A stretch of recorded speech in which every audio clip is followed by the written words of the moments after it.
Greetings, standard nerds. This is Tom Calmonte of Third Rail Design Lab. And Christopher McClanahan of DeeplyDapper.com. And it's time to... Release the Kraken!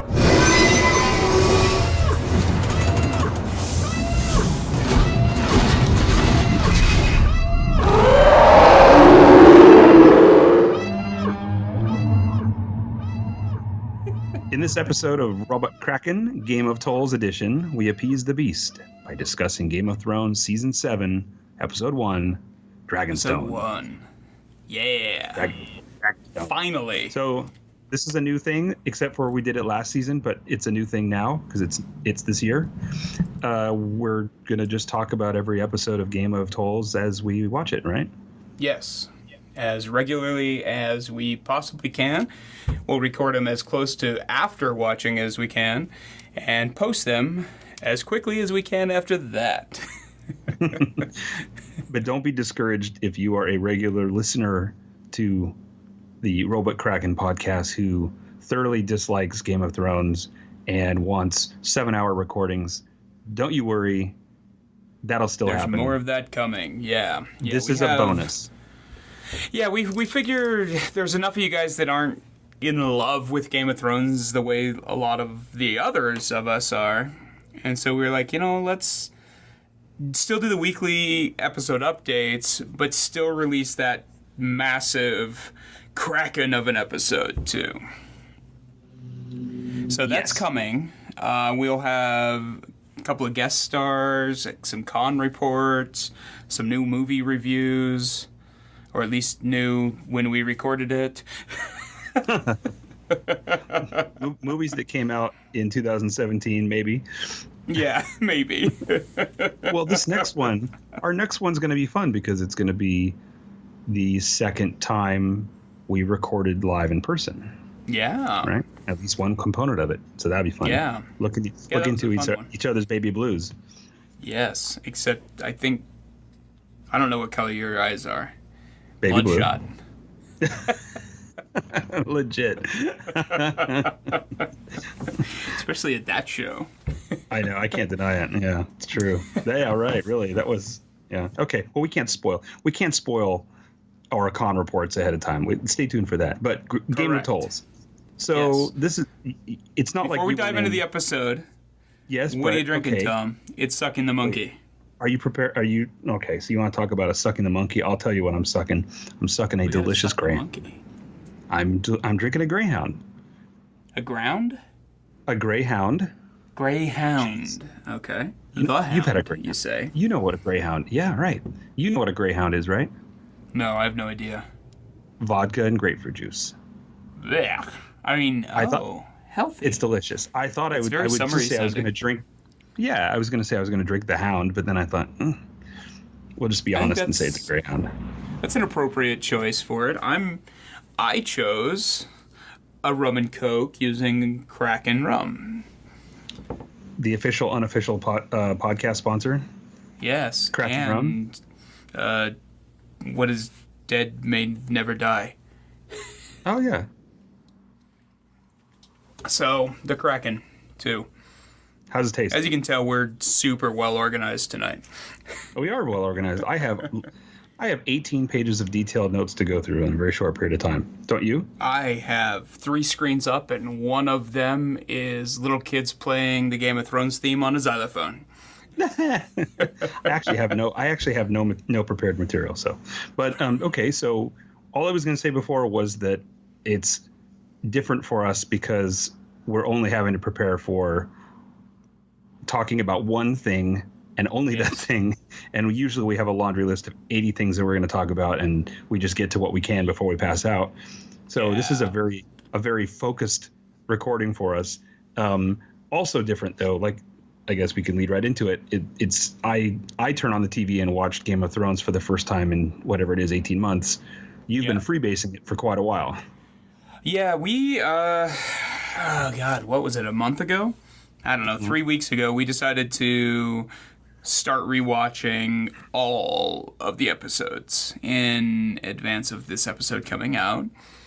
And We mostly succeeded. we may have had to skip one or two less than vital episodes in the 5th season just to get to the 6th one, but Hard Home, skip that one. It's not necessary. Yeah, of course. Hard Home, Battle of the Bastards, those ones where absolutely nothing takens. Takens, that's not even a word. Red Wedding, skip Red Wedding. Takens. What's the Red Wedding? That's I've never seen that episode. Yeah. Taken sounds like the 8th or 9th version of the film in the franchise, right? You've taken me daughter. You've taken me lucky charms. Sounds like better than usual. It's like, why is he a pirate? I've got a special set of skills, and they include blue hearts and orange diamonds and gold bullets. Oh my god. Oh my god. This is just like Toy Story 3. You've gone off the rails and you're waiting for me to carry the train back up out of the chasm. So Chris. Yeah.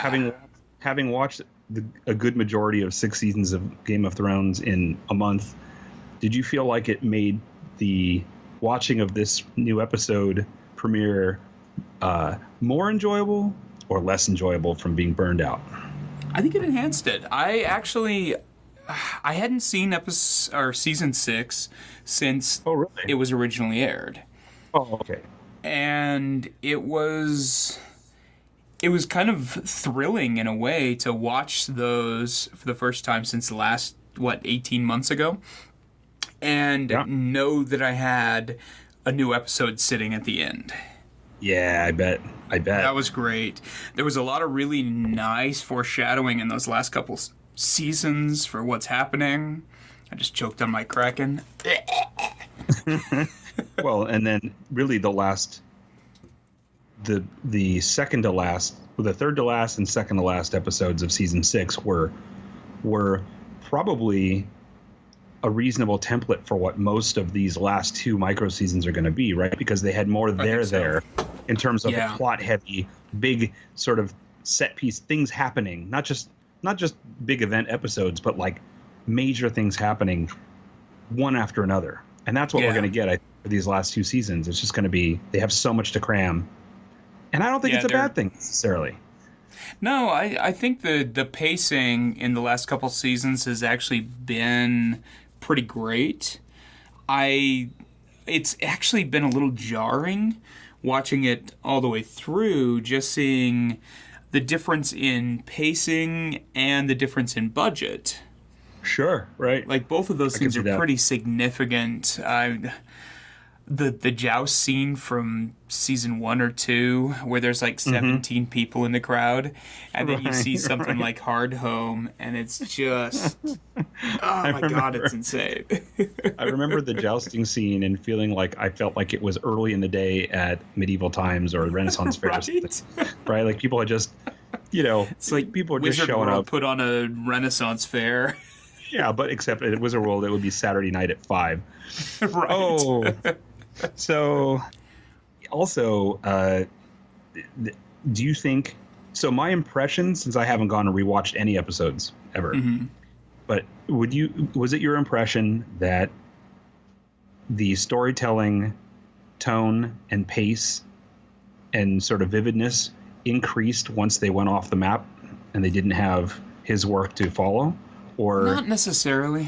I feel like there's certain things that they've done that feel a little too TV. Like there's certain little plot twists that I can't ever imagine him doing. And then there's other things that they've done that I think are perfect. And I really can't wrap my brain around which parts I like better and which parts I like worse, because I do think some of the post-book shows have been really solid. But there's other parts that just...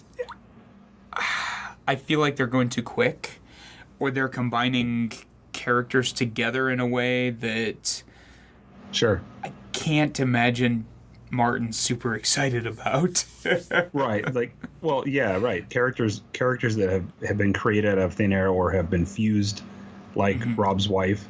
Yeah. I understand from reading the commentary, because I haven't read those books yet, reading the commentary from people who started from the books being very frustrated about those aspects, which I think to some degree is reasonable, understandable, and other times it's, come on, multiverse. Yeah, some right? of it's just pure nitpicking.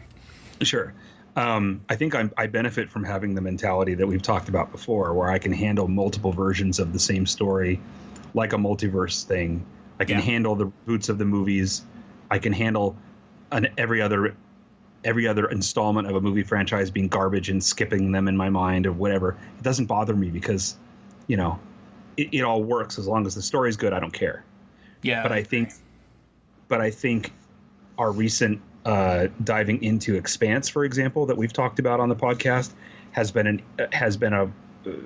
it's my first sort of contemporary test on this issue, because in that sense, I watched Expanse first, and then I was reading the books, but then I caught up and moved past the show.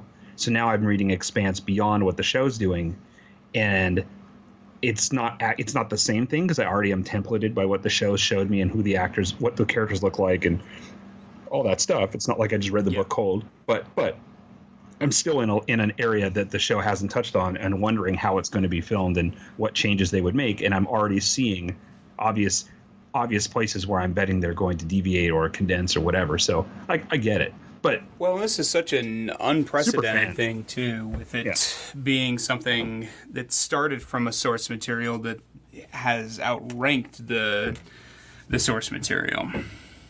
So are there any actors, characters, but more specifically the actors playing them, that maybe you didn't like when you were first watching these shows, and over time you've grown,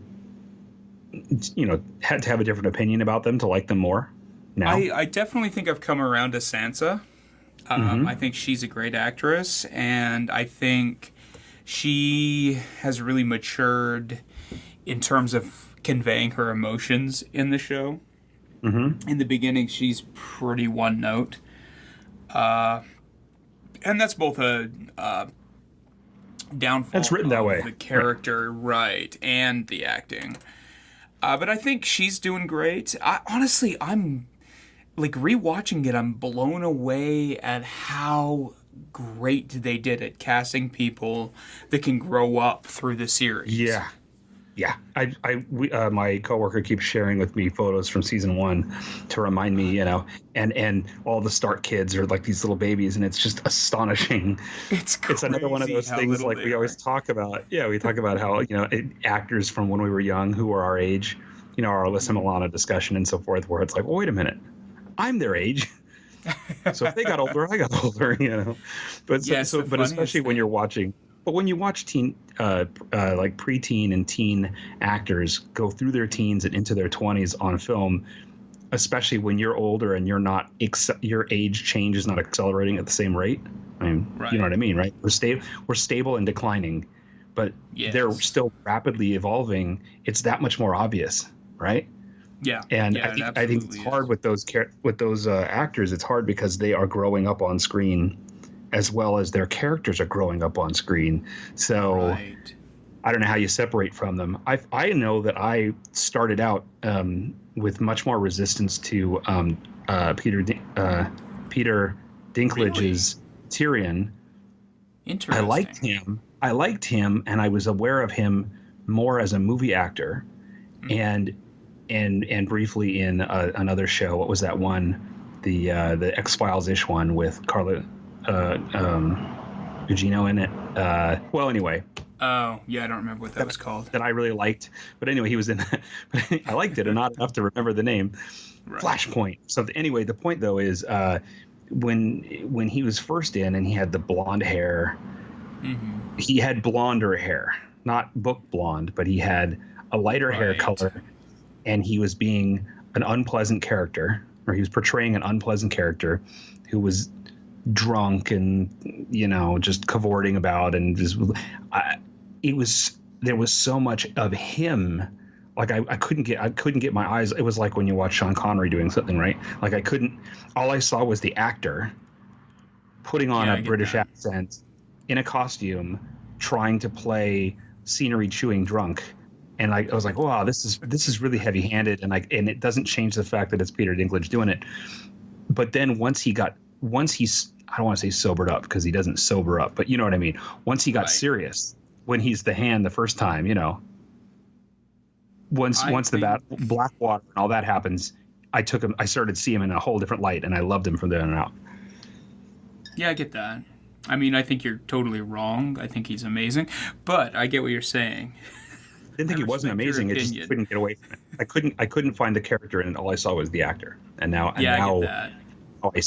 Now all I see is the character. Right. And I'm aware of him as an actor, but I see the character. So that's. And I think that's one downside / positive of a show that's gone on for this long, is that you do kind of lock them into a certain thing. And I think particularly a show like this where you kind of grown up with some of these characters, it's going to be a hard time seeing them do anything else. Sure.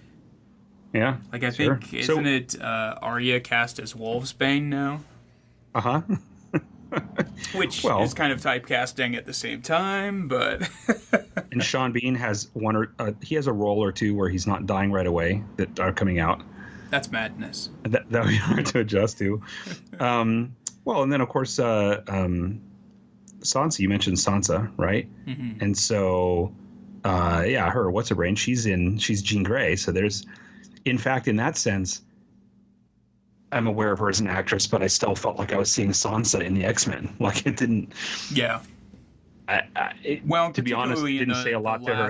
X-Men movie, she didn't have a lot to chew on. That's true. It didn't. It could have been the material, but she didn't seem like she was acting so much as it just was more of her. So I don't know. Jury's out on whether she's a great actress. I don't know. She's certainly conveying some subtlety in her face, which is good. Mm-hmm. In terms of how she's, interacting with certain personalities around her, because her character is no longer just blurting and pouting and whatever. Right. But I don't know. We'll see. We'll see how it goes over the season. One more question. Were there any episodes? I mean, there's these certain sort of standout episodes over the first 6 seasons that everybody talks about, the big battles, the big moments. But and I love those episodes. But were there any sort of off that path episodes in your rewatch that really stood out for you as being ones that you really liked? Not necessarily. I mean, I really feel like the Battle of the Bastards still blows shit away from me. Mm-hmm. Like, it's just so well made. And, like, it's so memorable that you forget anything but the battle takes place in that episode. I totally forgot there was the whole scene with Daenerys and everything there. You're right. But I don't know if, to be honest with you, it's all kind of blended together at this point now. It is for me, too. Massive movie that I watched in the last 3 weeks. Yeah. So I don't know if I can even separate them out into particular episodes. Interesting. I would love to go back and rewatch them. I am so you're super busy and smashed in time, but I'm super busy and smashed in time, and I can't. I mean, I have some other stuff I'm watching. I'm down to watching half-hour things because that's all I can squeeze in before I either pass out or whatever. It's the only time I have left at this point. Well, and this was really only even made possible because my wife was so dedicated to doing it. Sure. And Absolutely. so she, like when I got home from this con, she had everything set up and ready for us to, sit in front of the TV, watch it while I'm working on, I did some commissions, I did some sketches that were going to turn into prints. And it was kind of essential because I'm so slammed right now that the ideas, right now I can barely function. I'm so stressed about the amount of stuff I had to get done. And she let me take those, that week to just turn my brain off and just go to Westeros. Yeah. And I think it was really important for my mental health, which... Yeah, sure. Maybe Game of Thrones isn't the best stuff for that. Well, but you're someone who can work. You're someone who very specifically can work even though you're engrossed in material that you're watching on TV, whatever, you can still multitask. And I absolutely cannot, with very few exceptions, even something I've seen 1,000 times. We've talked about this before. I cannot put heat on, for example, and then try to draw, because all I'm going to do is look up and stare at heat. I want that experience, and that's all I want. So the fact that you could multitask is a huge deal. And also, I tried to tweet this to you, and I may have failed because of interwebs, but it's brilliant and completely consistent for you that you sat down to watch Game of Thrones right before the new season that everyone's hopped up about, and you sat there and banged out these amazing ink illustrations of the characters that you were interested in while you watched, which leads directly to product that you're going to have at the cons related to a hot property that everyone's going to be excited about. So once again, you're just right on the mark. And, I'm watching I'm watching the Clone Wars TV show for the first time and thinking, I want to draw that clone for 2012 or whatever it is. So I like it actually in a way. I don't know. The character illustrations were kind of a fun thing to do because it was one of those things where I'm actually experimenting a little bit with my Mobile Studio Pro, and I'm going in with Clip Studio and doing all of that shit that I normally do with a light table. Yeah. Where I'll refine my sketch with pencil sketches over and over until I have the details right. Oh, yes. And then I transfer it to Bristol. And so what I've been doing is refining it down to a final pencil in digital form using Clip Studio. Huh. And then I'm printing them out and light tabling it up onto the Bristol to ink from there. Interesting. And is Clip Studio like a sub program of whatever you're using on your thing, or is it a separate program? Clip Studio is that manga studio. They have like 3 different names attached to it for some reason. Okay. And you're using it because of its line massaging? Or not so much that as I was signed out of Photoshop. Okay. Understood. Okay. I was going to say, I do all of that traditional mock-up in Photoshop. With layers, and the same thing in Procreate too. Same thing. But, I would have likely used Photoshop, but I only have Photoshop on one machine at a time, and it was on my Mac in the garage. So I was like, Understood. Screw it. So shall we talk about this episode and start? Yeah. Shall we start? Yeah. Dun, dun, dun. So, Season 7, Episode 1, Dragonstone. So, Dragonstone. Was it good? I thought it was great. It was amazing. It was, I've heard a couple of people are like, generic opening to Game of Thrones. And I call bullshit on that. Absolute bullshit. And talk about the anticipation. Yeah. It's like the sequel curse in movies, Iron Man 2 or whatever, or the second, I don't know, Iron Man 2, I guess, is the best example, where, everybody's coming going, this is going to be amazing. And then they sit there and implode because there was just too much anticipation. They tried to do too much and it didn't work. Right. The anticipation was huge for this episode, and it totally delivered. I remember specifically thinking after the opening scene that if that is how they start the season, what the hell are they going to do? Like, how do they top that feeling? Because I was thrilled to death in that opening scene. Anyway, so you drive. I definitely thought this was. Well, let's go ahead and start with the opening scene. It opens with a cold open. This episode was written by Dan and Dan, or David, or whatever those guys are.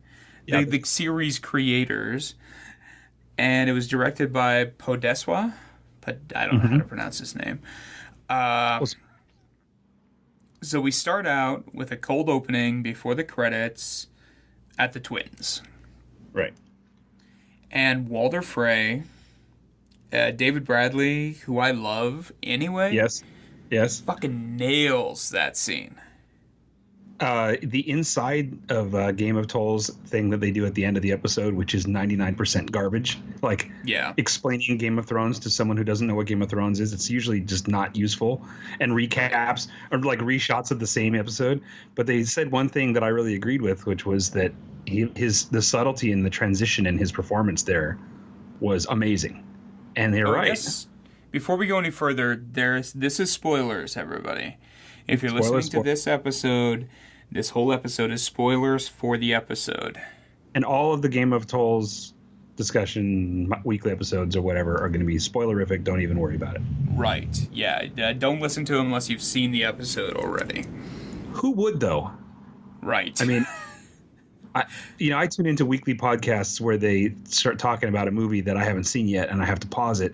But I'm tuning in every week anyway, and I know that I'm going to have to pause at a certain point. But who's going to turn into a recap episode of a show and then be shocked at the spoilers? I ask you this. Who would do that? Who would do it? No one would do it. People that just really, really love the dulcet tones of your voice, Tom. And if they could see them, the baby blues. The baby blues and the dulcet tones are what make it work, at least on my side of this spit guard. Sadly for everyone, the baby blues are painted on stone, so you just take your eyeballs. I was going to say, that's not good.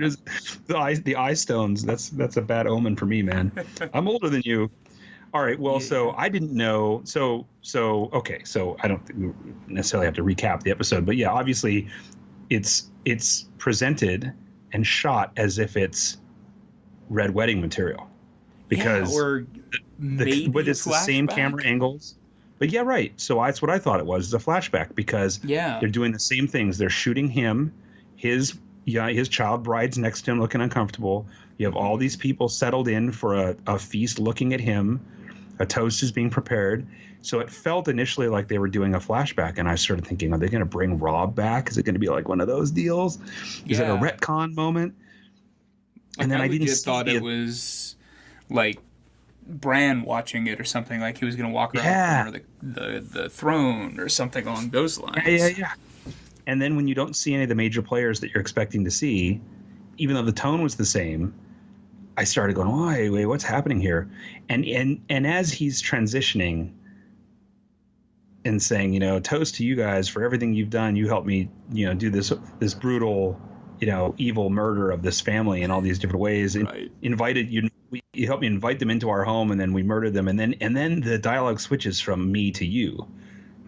You killed the pregnant woman. You killed a mother of 5. You did this, you did that, good on you. And everyone's all like, like, okay. Suddenly getting awkward.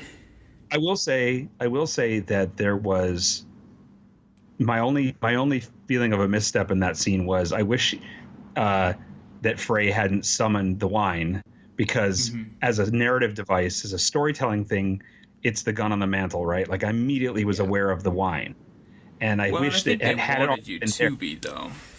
Well, but I was thinking if they just had the goblet, if they had all of the decanters or whatever on all the tables, and then he said wine, and then they just started pouring it, like people came around and started pouring it, it wouldn't have been as obvious to me. But he said bring the wine or whatever, bring this shiny new object, and that's maybe a little bit. But I didn't see it happening. I was like, wait, is there a poisoning happening? But I didn't know what. It didn't occur to me what it was until it was actually happening. Those last few lines, and you realize, oh, I see. Yeah, he played that part beautifully there. And I really hope they don't overplay the whole face peeling thing this season. Well, we didn't know that she still had the power. Right. Well, we didn't know she still had the power, so that was a thing, because we thought maybe she lost it after her betrayal. Mm-hmm. Well, we knew she did after the last scene of the last episode, though. That was her cutting the throat of Frey and then peeling the server girl's face off. Oh, you're right. You're right. See, I knew it was going to pay off for you doing all this primary source analysis right before. I was doing a month of dedicated research for our podcast, which is great. Thank you very much. It's all about this podcast that makes me so much money. It's important. But also, I really liked another thing, which was that she said, "No, don't drink that wine, child bride. I'm not going to waste that wine on some at her." Girl. Yeah, it was a very direct. But it was very direct nod to. It was a fourth wall sort of meta thing. It was a nod to the sexist misogyny in the writing of the show and the way the characters act, and sort of acknowledging it in the script. But then also, it was a ironic thing for her to do in how she was, because there was many ways she could have just said, hey, don't drink that. You know what I mean? Right. To me, it was but that was obvious, a very Frey accurate way of talking to his totally bride, was. too. It totally was, yes. Oh, it was amazing. Yeah, and then the best part, my coworker pointed out that everybody chokes and they drop, and then everyone's standing, or all the child brides, or all the young women. It's all the women who survived, right? Who were the ones who have been tortured and captured and have been imprisoned by this clan for so long, and they're all standing, and all these guys are on the ground. It's amazing. And then her wolf reference, North right? Remembers. Yeah. I don't remember what that exact quote was, but I did like it. It was a thing that was said, and it was amazing. So cold open, super dope. I couldn't believe it. I think I might have even paused. So I don't do that very often. I think I might have paused it and just enjoyed it, right? and then the CGI that should be practical effects opening credits. Do you keep track of time? They added Old Town to it this time. Well, so I was going to ask you, do you keep track? Like, are you like pretty diligent about keeping track of what's different on the map every time? We watch it pretty close. My wife's a lot more anal about it than I am. But I definitely noticed the new tower, and that we didn't go overseas at all. Right. But the tower's pretty sweet. It's a little Lord of the Rings-y, but I like it. Sure. Yeah. I can't, every time I watch it, I just can't help but think, man, if they just made it, it would have been so amazing. It would have been amazing, but can you imagine what a nightmare it would be every time they add a town? I can imagine paying good money for it. If they had done that, we would have gotten a lot more of a generic opening scene that just covers like 3 or 4 towns, and they played that exact same one every single episode for all 6 seasons. Yeah, you're absolutely right. We don't want to cut any more cardboard, guys. Well, and honestly, the fact that they even changed this one the way they do, they're not the first ones to have an opening credit sequence that changes based on the content of the episode, but the fact that they change it at all, you look at, like, you know, going back to our repeated attempts to be positive about Iron Fist and then falling apart, and how, you know, Blake was saying, special guest star Blake Simmons was saying how the opening credits were the best thing about the series, and you know, oh snap, but again, they spend, you know, Netflix and these guys spend and HBO have spent all this money on these completely awesome cinematic graphical opening credits, going back to 6 Feet Under, and these projects that are just amazing. Put a huge amount of money, have really strong talent creating these works of art. But they did it, they paid for it, and then we could watch it every time, for better or worse.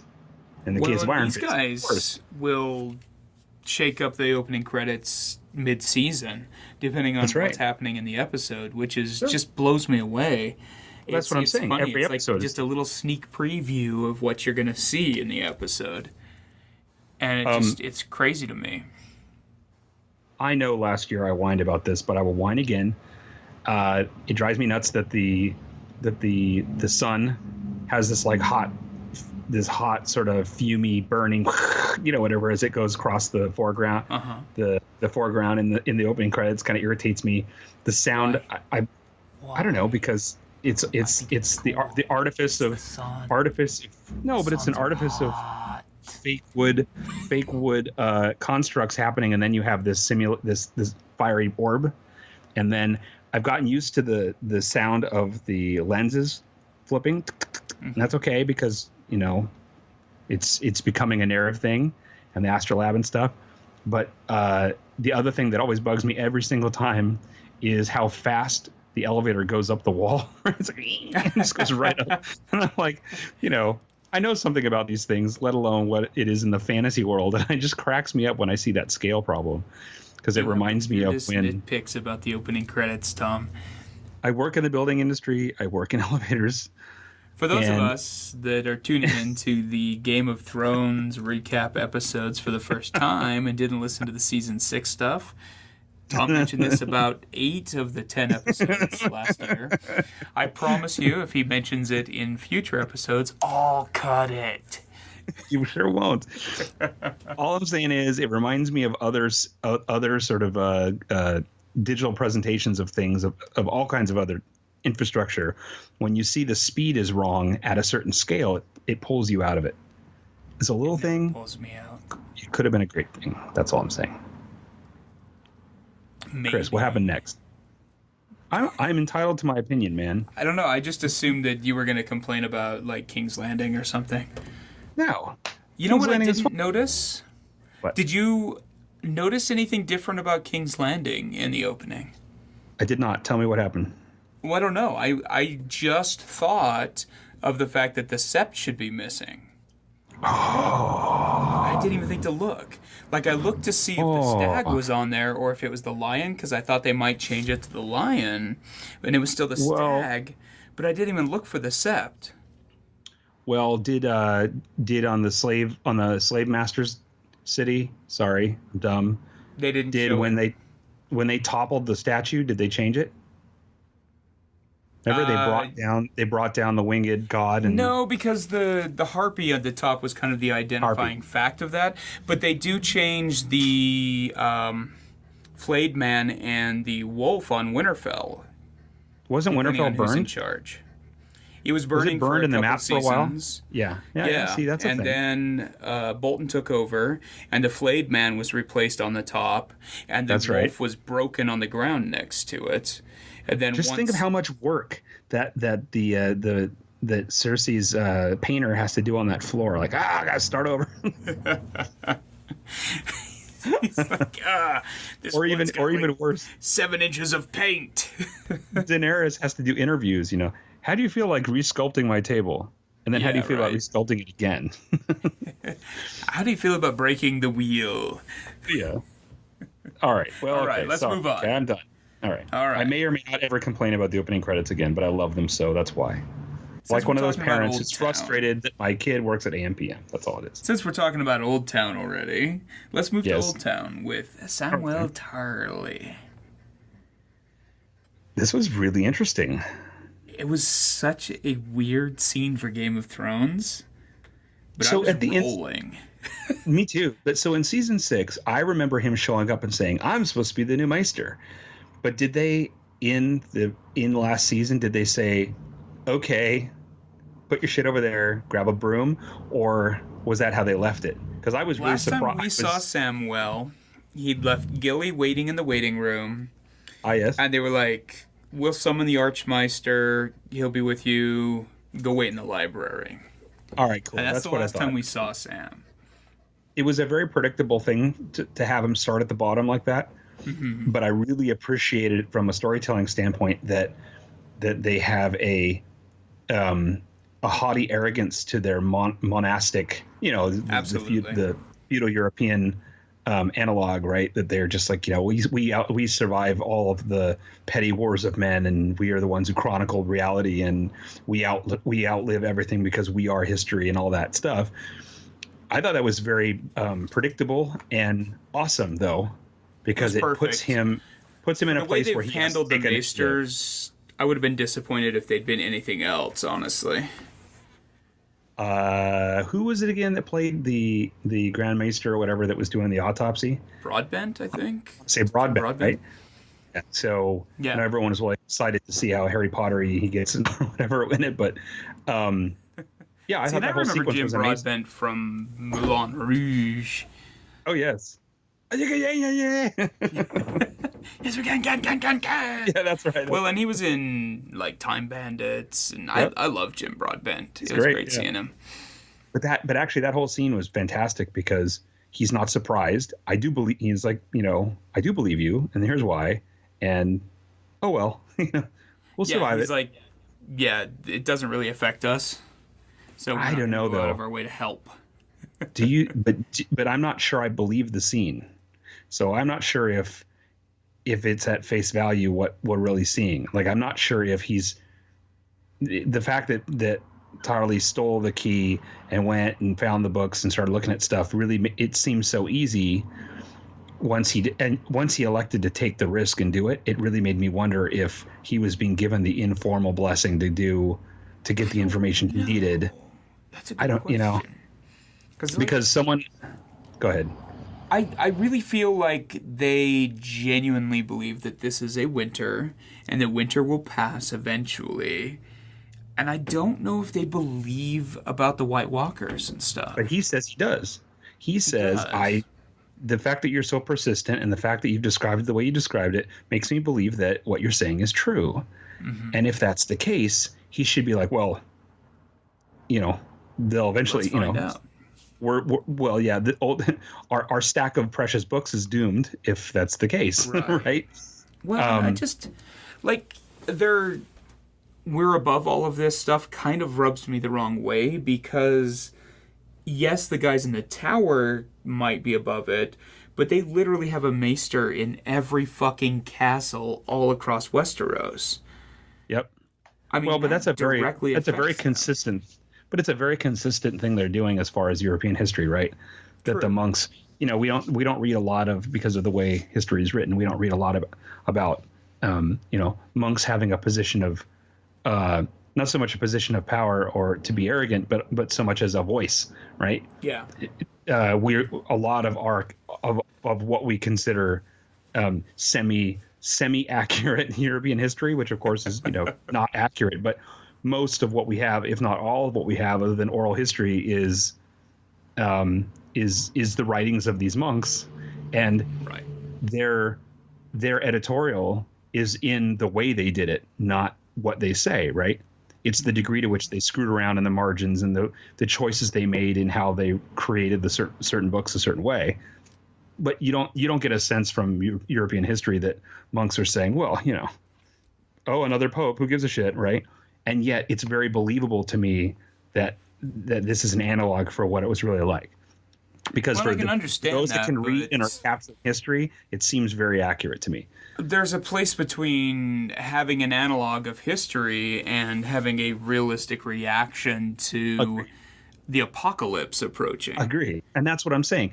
The fact that so I can accept that maybe all the other Meisters maybe haven't read in detail the old references to the White Walkers, or haven't taken it seriously because they figure there's a lot of superstition and bullshit in the post-magic era, right? Mm-hmm. But the Grand Meister, you kind of get the sense that he's very well read and that he really knows what's going on. And for him to say, I think I believe you. Anyway, clean up the body. Right. It's very deliberate and made me wonder what that was about. So I don't know. Yeah, it's interesting. I'll be really curious to see where that goes.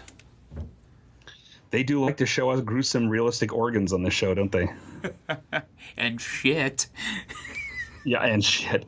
Well, okay, so here's the thing I was going to say. So obviously, one of the biggest deviations from tonally, anything we've seen, maybe you correct me if I'm wrong, you would know, having recently watched these, but I don't remember them ever doing anything like the staccato repeats of him, the drudgery of his life. The training montage? That montage, right? The Rocky training montage, and it was down to it had an oral rhythm to it. It was the scrapes of the bowls, the slop of the thing. My favorite, every time. Yeah, and then in the I was impressed with it. I thought it was hilarious, but I've never seen anything like it on Game of Thrones before. And I kept thinking to myself, going back to the analog, okay, so if these monks are like Franciscan monks, like vow chastity, vow poverty, why are they serving themselves a gruel that is so close to their obvious rampant dysentery? It just seems so horrible in every way. Though it was a nice reminder of that one thing that this show does well, which is remind you of the unpleasantness of a period world without hygiene and without medicine and everything else. The idea that these guys are trapped in a box because they're in this citadel and staying there. They're trapped in a closed system and the bacteria is rampant. So I thought that was really interesting to see how many Meisters were down there, basically dying from bacterial infections. I thought that was very, very cool. Horrible, but, neat. Yeah, I think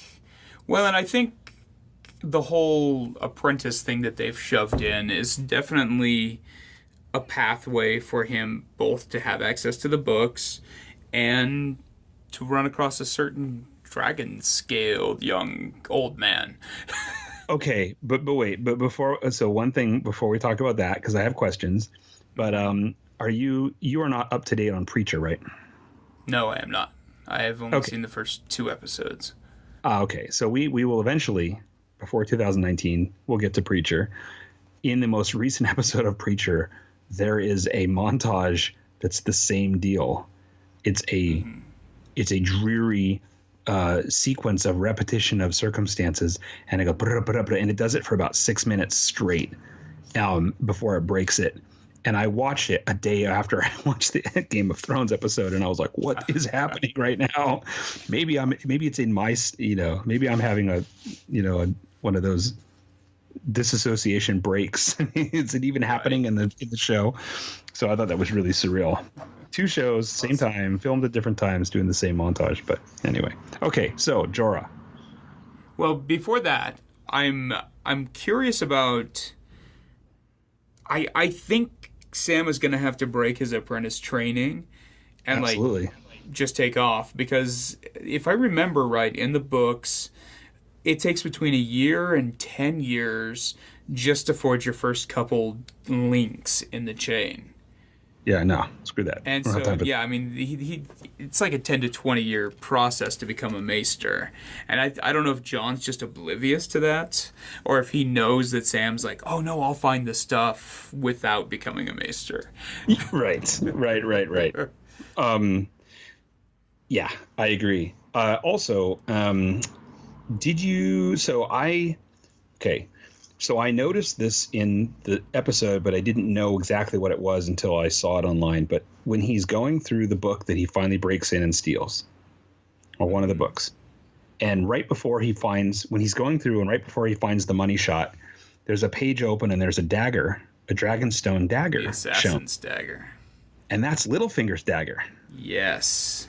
It's Littlefinger's dagger that Arya has on the cover of Entertainment Weekly a few weeks ago. That's what I was going to say. So one hopes, and it certainly seems like they're broadcasting that she's going to do him in, which I'm delighted if that's, because he's my favorite character, in Game of Thrones, and that's fine. That's a good way to go. But I thought that was really interesting. I didn't recognize it until I knew it was a thing because I saw it on the page, but I didn't recognize it until I didn't put it all together until the interwebs did it for me.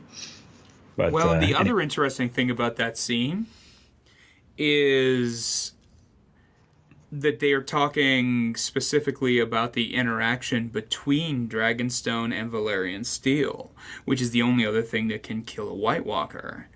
Right. And so I'm wondering if it has something to do with actually forging steel using Dragonstone. Absolutely. Which would make sense, but I think it's interesting that it's laid out he there says, like that. So he says, this is dragons, this is whatever that keep is that the Targaryens' home keep was, whatever that site is called. Is it called Dragonstone? I thought Dragonstone was just the dragon glass is the material. Yeah, Dragonstone is the key. Yeah. Okay. All right. So he says, dragon glass, a whole mountain of it, right? And it tickled me, but I didn't put it together until I saw it later. Noted that in the prior, much earlier, when he's talking with Jon Snow, he says dragonglass, it kills White Walkers or whatever it is, and he says, yeah, well, we need a whole mountain of it.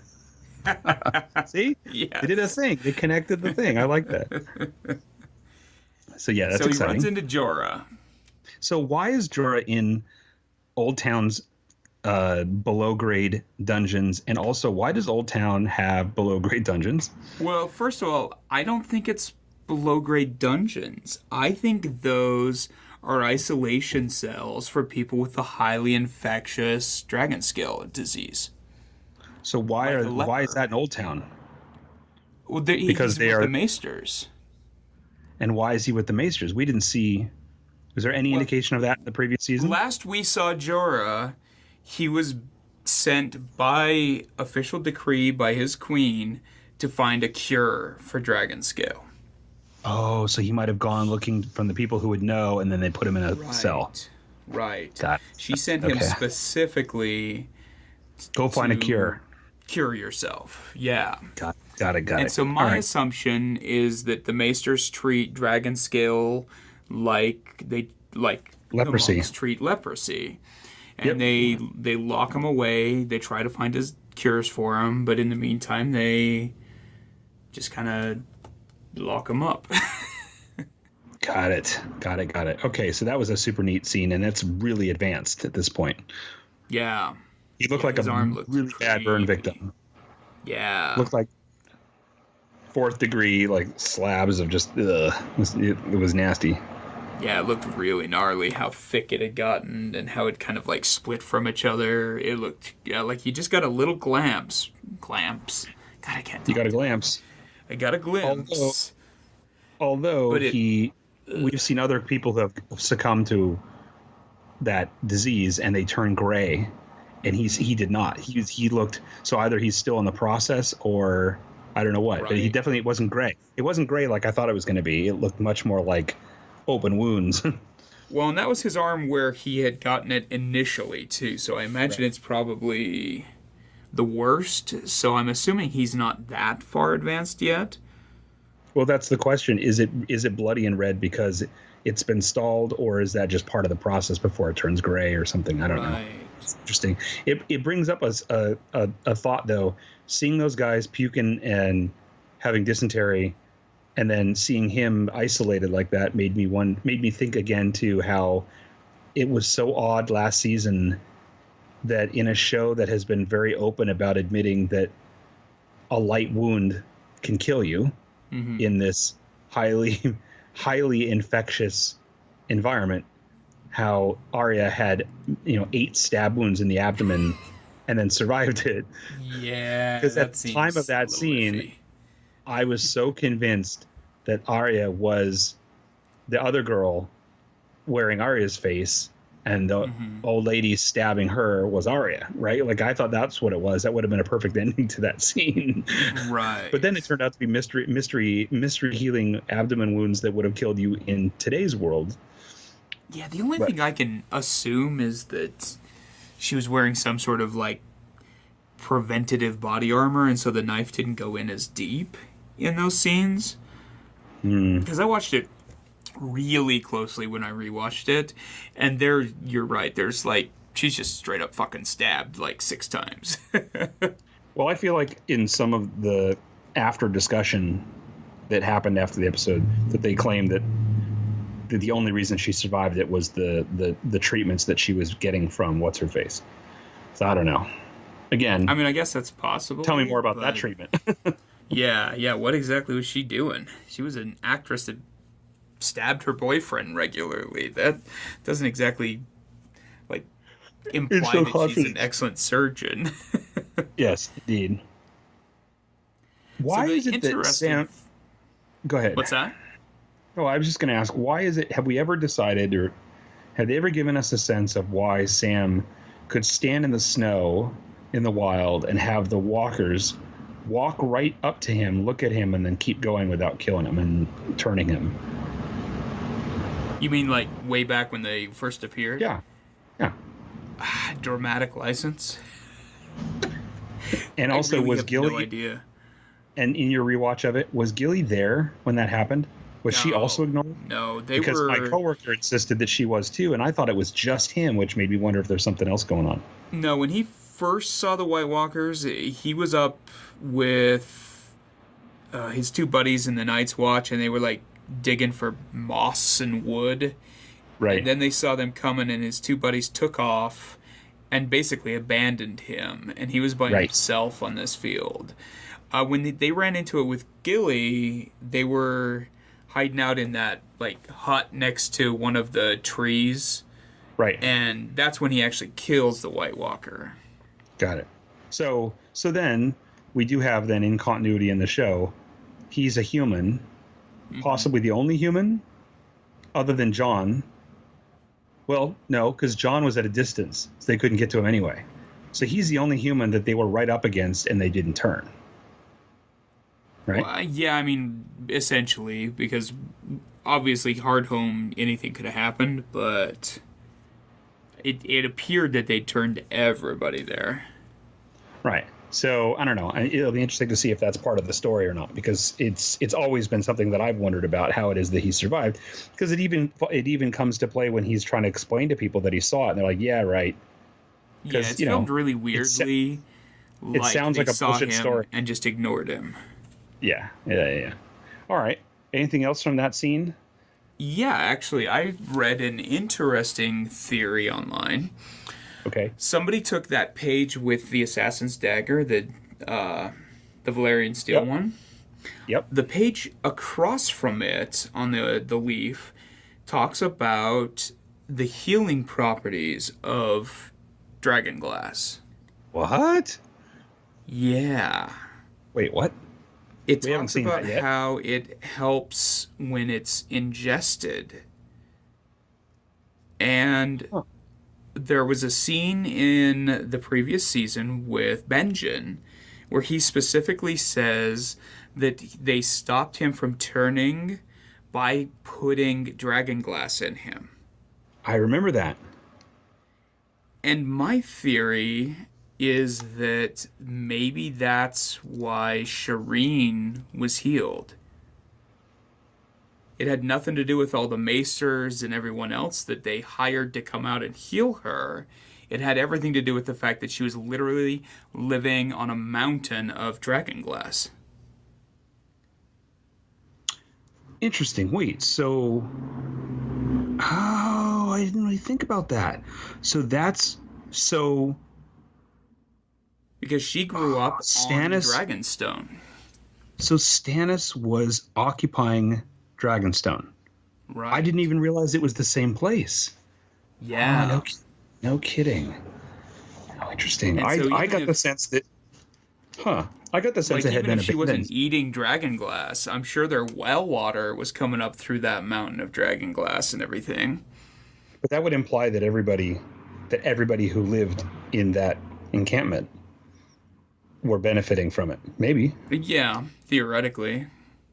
So It would also explain why she's the only person that's basically survived that disease, that's reached past like a baby. we're talking about Stannis Baratheon's daughter that was born. daughter. Right. Yeah. Okay. And so he was in Dragonstone in those scenes. I do remember the table now that I think about it. But did they have all of the dragon motifs and everything at the time in those earlier seasons? Yeah, they did. Okay. Yeah, there I was just that didn't realize the giant carved significance of it. dragon on the wall and everything. We're jumping ahead, but I just love Tyrion staring at that stuff. Yeah. Yeah, it was awesome. The pure silence of that entire sequence was amazing. But okay, go on. All right, so interesting. So I thought interesting that was theory. kind of interesting, yeah. Huh. I accept it. Yes. We shall All right. see. All right, what's next? What is next? Dragonstone. We didn't finish with Arya, technically. Okay. She left the twins, and they had a cute little scene with her and some Lannister soldiers that's pissing That was really everyone interesting. off. Well, so that was interesting. So everyone's pissed off because they don't like Ed Sheeran, right? But Yeah, Technically- yeah. yeah, but technically he just sang a little ditty, and what was wrong with it? Why is everyone so upset? I don't like about it is that it's another one of those little cameos that kind of pulls you out of the TV show. And Yeah, it's I'll buy like, that. oh, look, you're watching a show. But yeah, I mean, he did fine. He sang a song that's appropriate to the books. And I thought it was a kind of a cute scene. I heard that she really liked him and that they why basically they did hired it, him yeah. as a surprise for her. So that's cool. Which is so cute. Yes. Yeah, it really is. And why not throw your weight around a little bit when you're on fucking Game of Thrones? Well, the scene structure of a character singing an emotional melodic tune in an otherwise very sort of dark story is an interesting one. It reminded me, it just immediately took me back to Battlestar Galactica, right? When I think his name is Alessandro Giuliani, right? He played Felix, right? And there's that one episode where he just randomly starts singing that one song. And of course it came about because he actually had training singing and the producers found out about it. So they wrote it in. But in the show, it was astonishing, right? Because he's just sitting there at the controls and all of a sudden he starts singing the song and everyone is just completely silent. They're like slack-jawed listening to him do it, right? In the story. So it gave me that sense, but then My only problem with it was, so I didn't mind that. What my problem was this Dobby. I don't really have much of a sense of this guy, but then he's kind of he has that sheepish, grinny face, and so that takes you out because he just does not seem like a Lannister soldier. Well, right? I thought it was interesting because none of those guys did. They all seemed like little dopey farm guys that they hired or that they scripted into being a Lannister soldier. But that's the sense that I got of them, though. Yeah, it's the first time we've ever seen the Lannisters not be like full on soldier boy mode. And I thought it was kind of an interesting choice, but I loved the like underlying tension in that scene.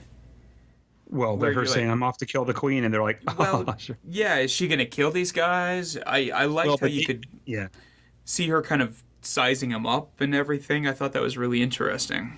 Looking where their weapons were and all that. Yeah. But also, it was shot in such a way to make you wonder, are these guys going to get rapey or not? Right. And then they turn, and she's clearly expecting them to be, and then they seem really, really good-natured.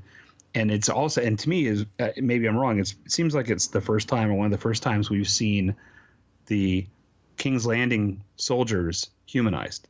Absolutely. I feel like we've always ever seen them just in armor, just being the bad guys. Yeah, and outside of the Hound, this is it, basically. And the concept that they are disgruntled, sort of exhausted, younger, like you say, conscripts. Away from their family and their families was very interesting. In the middle of nowhere, crappy food. Yeah, I thought that was a really solid scene, actually, especially for someone like Arya, who is so driven by revenge and maybe a little blinded by her hatred of a certain family. Sure. It's kind of neat to see her see another side of somebody wearing that lion. Absolutely. Right. And also subverting our expectations as viewers, because we're thinking it's Game of Thrones, they're going to be rapey, and this is the one that's going to kill them all. Yeah. And then they don't, at least so far. Yeah. But I thought that was really interesting. I liked it. But we also saw how she's really evolved as a character, that she shows up and she looks at where the horses were. She looks at their campsite. She looks and finds where their swords were. She takes a position at the corner. Mm-hmm. Everything about it showed that she really knew what she was doing, even while she was acting kind of meek. She was really sizing them up, and she's a fully actualized warrior at this point, or whatever, assassin. I mean, she's the real deal. Yeah, absolutely. Old Arya would never have even made herself known to those guys. She wouldn't have sat down eating rabbit. And she can just plop down next to him. I thought it was really neat. I thought it was a neat scene. It was a tense scene for me because I thought they were going to do something, but sure. It stayed tense the entire way through for me. Like, I still expected something terrible to happen. Even if it wasn't these guys, it was Jim Bob off in the woods that was taking a piss suddenly comes out or something. Sure. And instead it just ends with that poor rabbit getting eaten. Well, and there's so many examples in other movies and shows where the unknown people by the fire, a Preacher, which you haven't seen, has an element of that. And then Dead Man, Jim Jarmusch's film. Oh, yeah. Did you see that? You saw that, right? A long time ago. My hair is just straw. I can't do nothing with it. So, okay. What else? What's next? Let's go Beyond the Wall. Beyond the Wall. With the sweet-ass scene of the Whites. And Bran and Mira, right? And those guys get to Castle Black, where Dolorous Ed lets them in. I like that guy a lot. I really like that guy.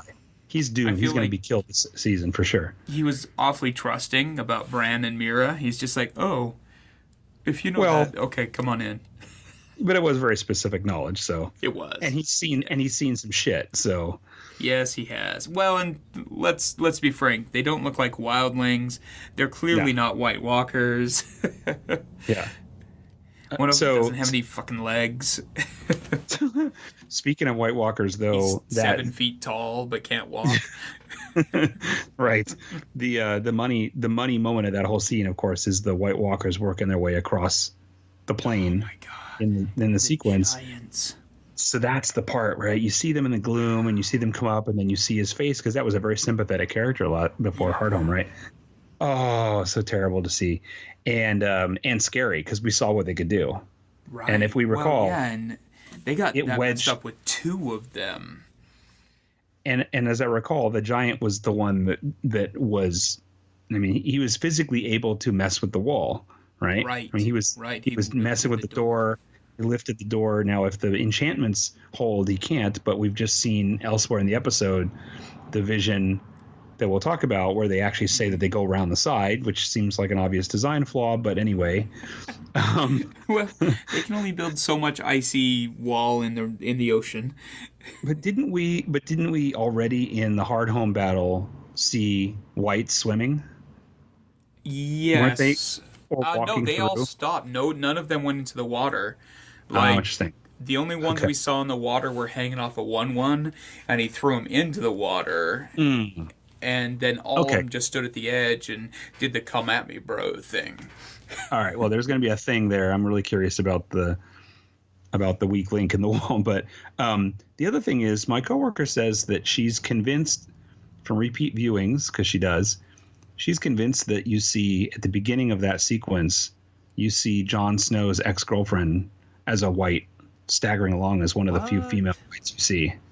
I don't think that's accurate. In the front. She says in the front, I haven't gone back and watched, but she said in the front there's a white that is clearly her undead. I don't know. That doesn't make any sense because she was killed at Castle Black and burned. Good point. I will refute it tomorrow. I will avenge us on behalf of the podcast.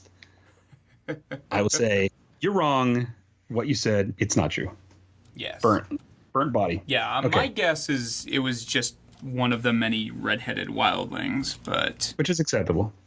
You know how I feel about red-headed wildlings, especially the ones that work motel chains. Well, and Hardhome took place, like, way up around the corner from the wall. Right. It's almost as far away as, like, Bear Island is from the wall. So, Hardhome was quite a ways up there, but they've still got a pretty good walk to get to the wall. But it makes sense that they'd go right through Eastwatch. So, they've got to walk, but with those giants and everything, they're going to mess up that wall. Yeah, it's a little bit unnerving. As long as if the enchantment holds, then fine. But if there's something about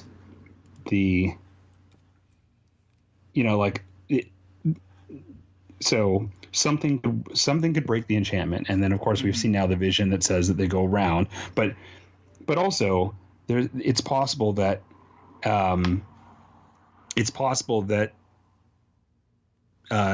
people or characters who have other skills or other aspects to them who are turned into whites may be able to obviate the enchantments that resist the normal white. I don't know. Well, and the horn is still out there somewhere. And there's a lot of debate amongst my wife and I whether the horn was with all of that dragon glass that they lost at Hardhome or not. Tell me about the horn again. The horn is God, I don't remember what it's called, but the horn they found with that dragon glass is a horn that is rumored to be able to take down the wall. Oh. So it's called, let me bring it up here.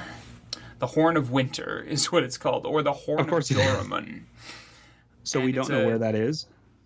No, like thousands of years ago, Joramun supposedly blew the horn and woke giants from the earth. And the free folk believe that blowing the horn can bring down the wall. And as of its last appearance in the show, it was in that bundle of dragon glass that Sam found up at the Fist of the First Men. Mm-hmm. We haven't seen it since. Did he take that or not? He took the glass, and they had it at the castle. at Castle Black. And the confusion for me is there's a scene where, like, you know, when Jon at Hardhome, he goes into the house to try and get some stuff. He's getting this big cache of dragon glass. Right. And we can't tell if it's the dragon glass that Sam found or if they were like, hey, wildlings, get all your fucking black rocks and meet us at Hardhome. And so I don't know where the horn is. It's interesting, this map you sent me, by the way, that because I really don't follow the map the way I should. So Hardhome is quite a bit north of the wall. And my mental image of that whole battle was fighting your way back to the wall. No, so that's why they had to get those ships from Stannis and go clear up to get it, and why they couldn't just walk down to the wall. Got it. Wow. Got it. Okay. I'm on board. Got it. I like this map. So there's that option. The other thing that has been rumored is that Bran entering the wall may have broken the curse. Yes, I like that concept. That he's... Okay, so wait a minute. Let's talk about Bran for a second, because I've read a couple of times in these... catching up on Game of Thrones, preparing to watch season 7 stuff, and they say time travel is possible in Game of Thrones, and they reference Bran, and I want to understand, because in my one viewing, I didn't see the time travel. I saw some weird circular, narrative components that I thought were stylized, but. What are they talking? Time travel at all? I think that's bullshit.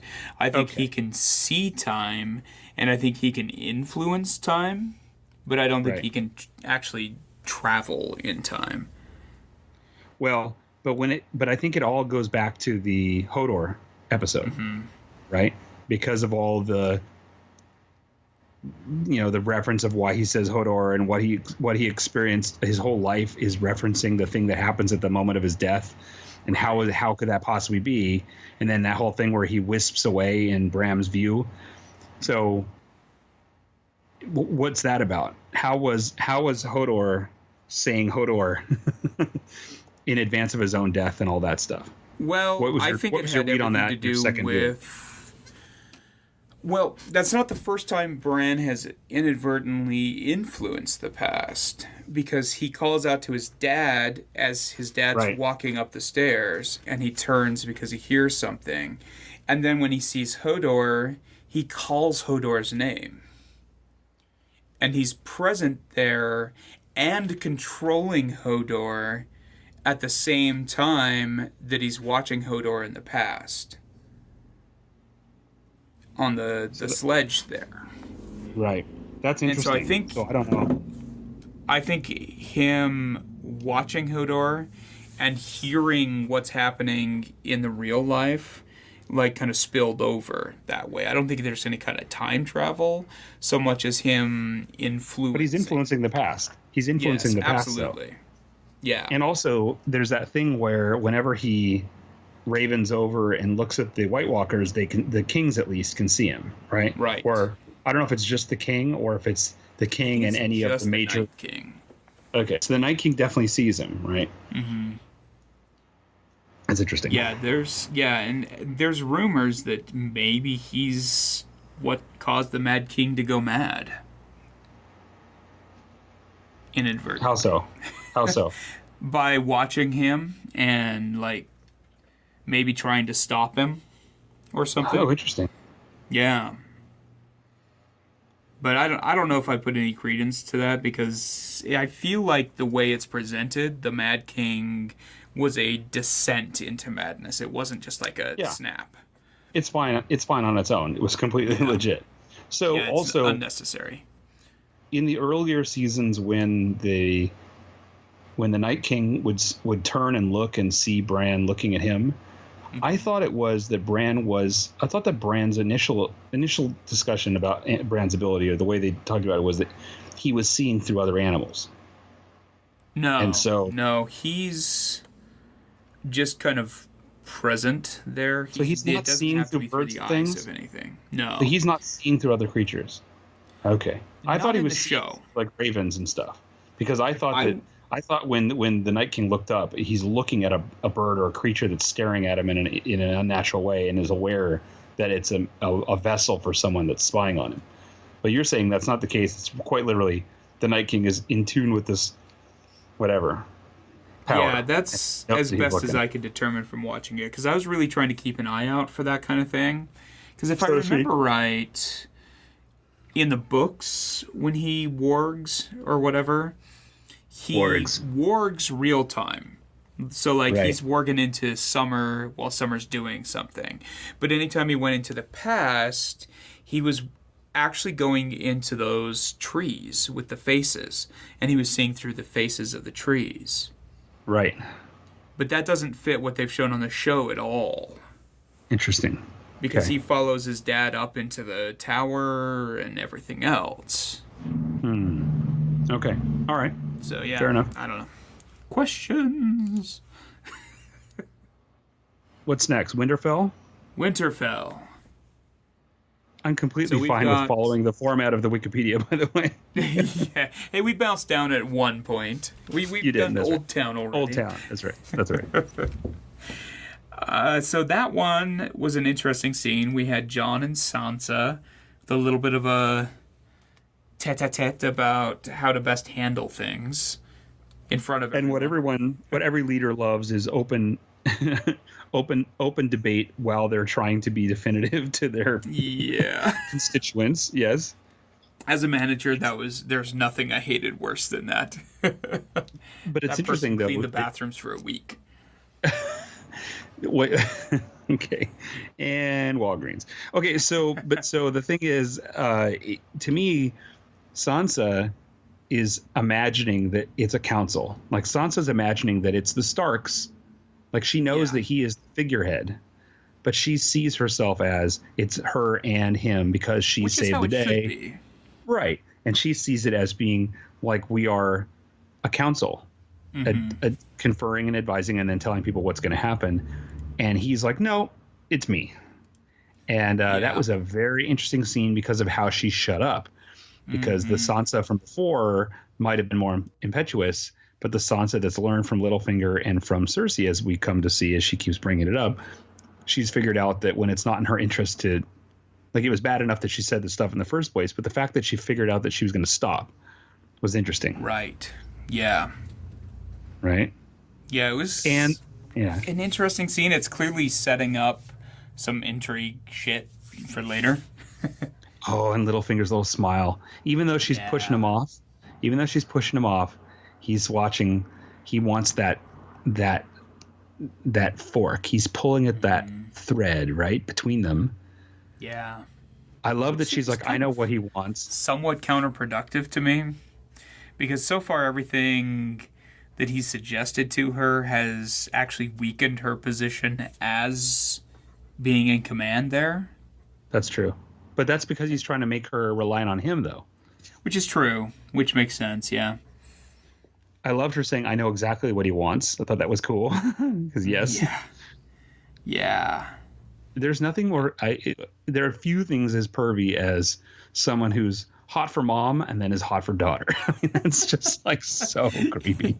He was giving young Mormont girl some looks too, but I think it was more of looks of admiration. But yeah, right. That's true.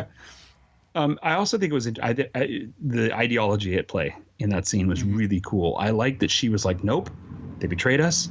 Give the lands to someone else. Fuck them. And then Jon is like, no. Response.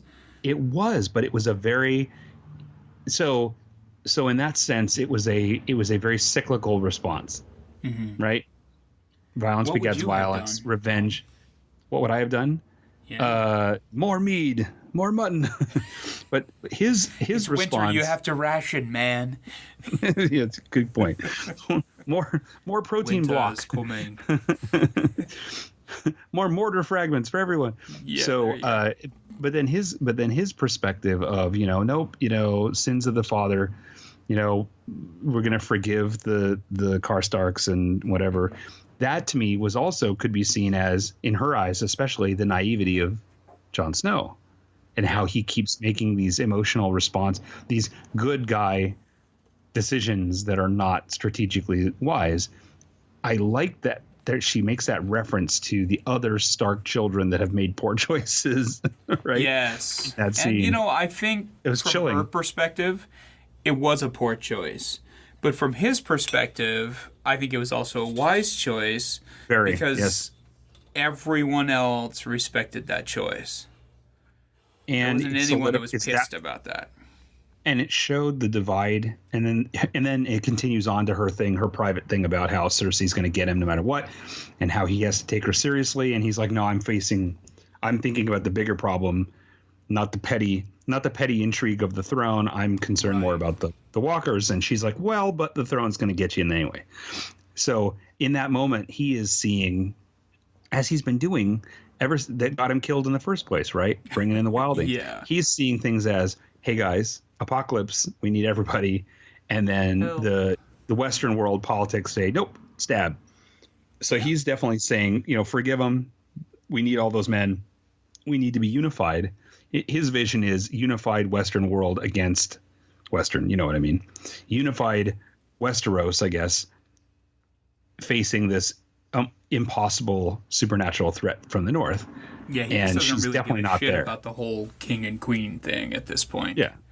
Which I think is a smart move. It was great. But he's also the only one that's seen it to know that that's the right move. So we also saw Pod getting some training, and then thrown, and Pod then fighting also a little dirty. Maybe he learned a little bit from Bronn in that one scene. Yep. And then it was interesting that Tormund got to do. It was all what he does best, which is like cheeky eye gestures and things. It's the exact same look. My God. He gives funny. he gives Brienne the exact same look that his giant 1-to-1 scale cardboard cutout gave us at the breakfast buffet. Yes, it does. Right? You love being at the hotel, don't you? Yes. Yes. Exact. You love savings. Look at Ruffles. You love savings blue suit. Look at my blue suit. I'm magic, bitch. Yeah. Yeah, that was fucking great. Yeah, that was fun. So, okay, interesting. Also interesting is that Jon sent him to fortify Eastwatch by the Sea, right? Yeah. And this whole thing about how it's going to be women and children, which was a neat opportunity for what's-her-name to step up and say, like, I don't need your permission. Yeah. That I don't whole know thing how was I feel about sending Tormund off to Eastwatch since he's my favorite. Put him in the column. Both of our favorites are doomed for this season, for sure. No, I don't accept that. Tormund should live on. You go fortify the keep closest to the wall. Good luck. Yeah. Okay, fine. And take these children and untested women to protect Here's some women and children, and here's a bag of mortar to chew on, and we'll be fine. What could go wrong, right? All right. Fine, let's move away from Winterfell. And let's go to the Riverlands, because you gave me shit about reading from Wikipedia. The Riverlands, with the Brotherhood Without Banners and Sandor Clegane. Clegane. So the thing I took away from this is that the Hound is human and is finally starting to feel bad about it. Well, he's becoming enlightened. He's evolving, for sure. And they are definitely not bringing Catelyn back. How so? Why do you say that? Well, I mean, yes, but why do you say that in this scene? Because at this point, the bodies he found that were essentially mummies... Yes. They went to that house on the way to the Red Wedding. Right. So her body would literally just be skin and bones at this point. All right. Let's back up. So it took me until well into the episode to remember that moment that he basically robbed the dude, and Arya was saying, if you do this, you're dooming him. And he's like, he's doomed already.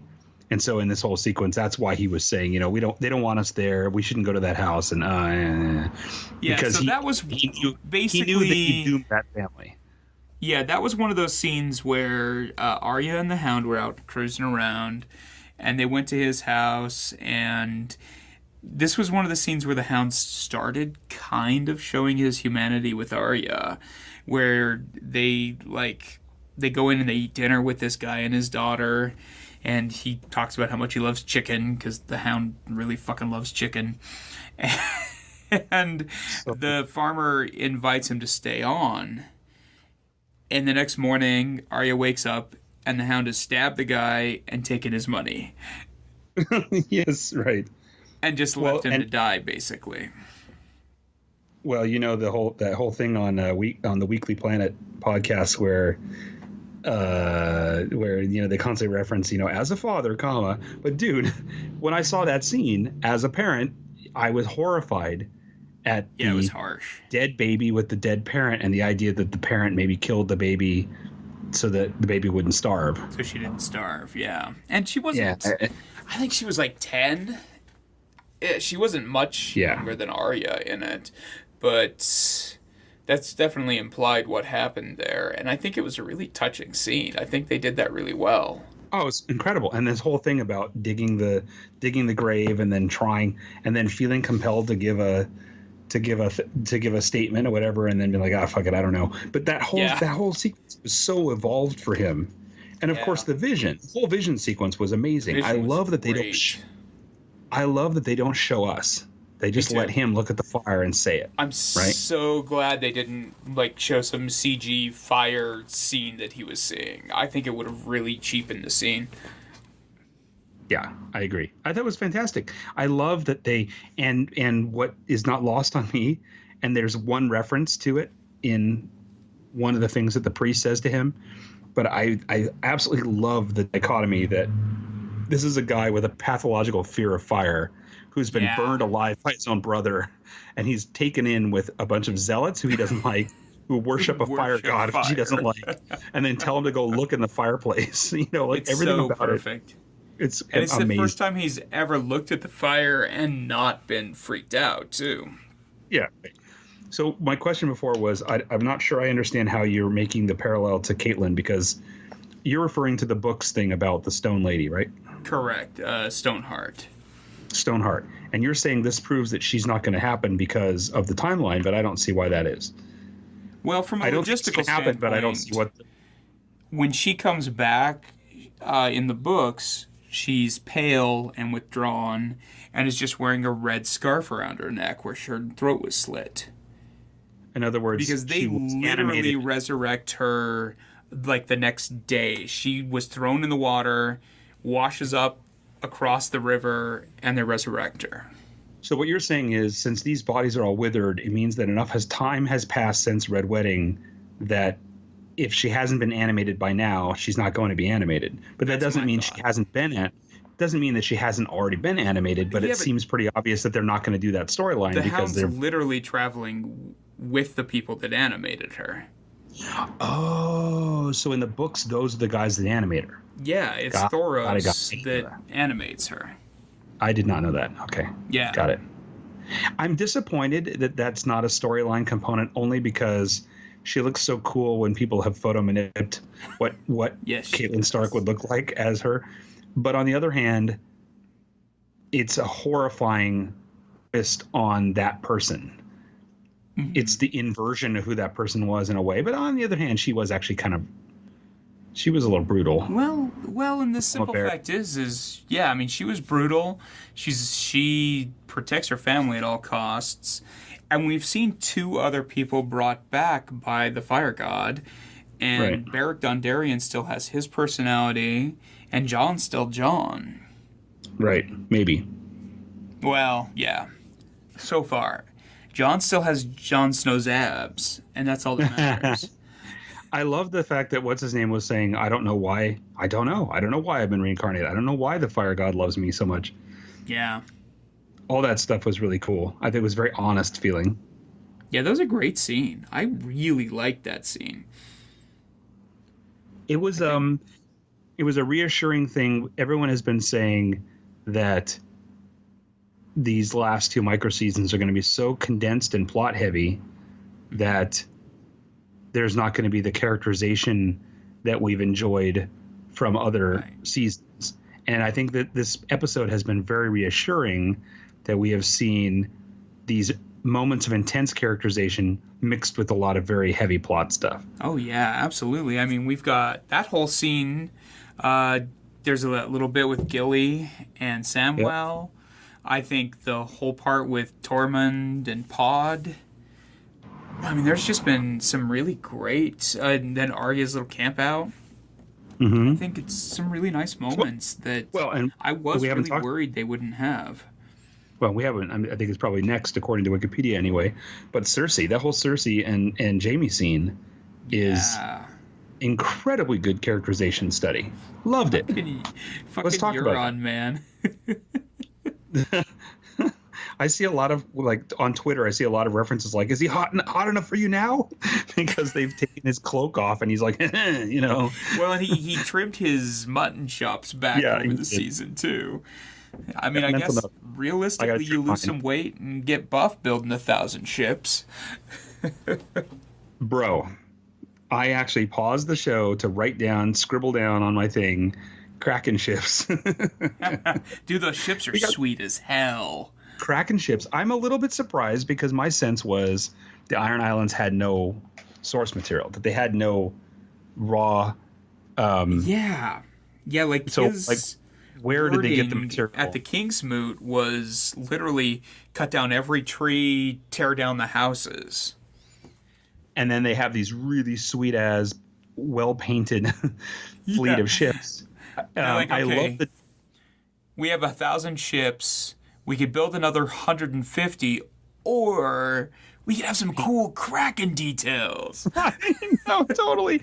And also, I loved that the head ship or whatever, the flagship, had those extra wings to the side to make it look really wicked.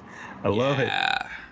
So yeah, and then he was making all the statements about how, well, you know, my fleet is legendary. It's my legendary fleet of fucking sailors, but it's not.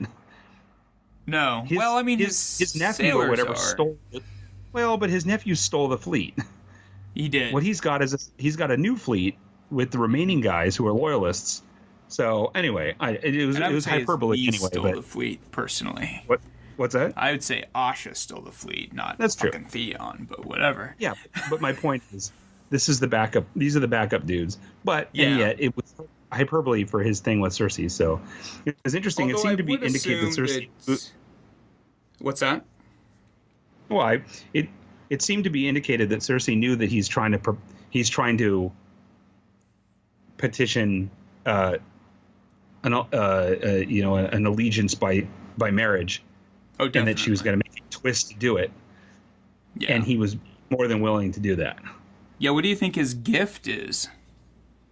I'm a little concerned about it. It didn't sound good. I don't know. I thought it was going to be capturing Tyrion. I don't know what would win her over, because Tyrion's pretty well entrenched at this point. Yeah, I don't know. And I don't know. It seems ominous. I don't like it. Yeah, I just can't think of what Cersei would be that excited about at this point besides Tyrion. Cersei is running pure revenge fuel. She has her kids are gone. She's got no reason for existence. She's got and as Jamie's saying, outfits going on though. Sweet, and a bitchin' floor, and so dude in the new Kingsguard armor. That's right, and so and silver. Cool. Totally, and I love that, and I love that Jaime comes in, and it's so weird when Jaime Lannister starts to kind of shift into place as the first person, narrative voice in the story, right? Mm-hmm. Like he's done this more than a few times where he's like, okay, guys, this makes no sense. You can't do this. And so in this sense, it's amazing that this is the guy that's saying to his crazy sister, we have no allies and we're fucked, right? Yeah. How loyal do you think he is to his sister at this point? I'm really curious about it, but also at the same time, I'm curious about the inverse.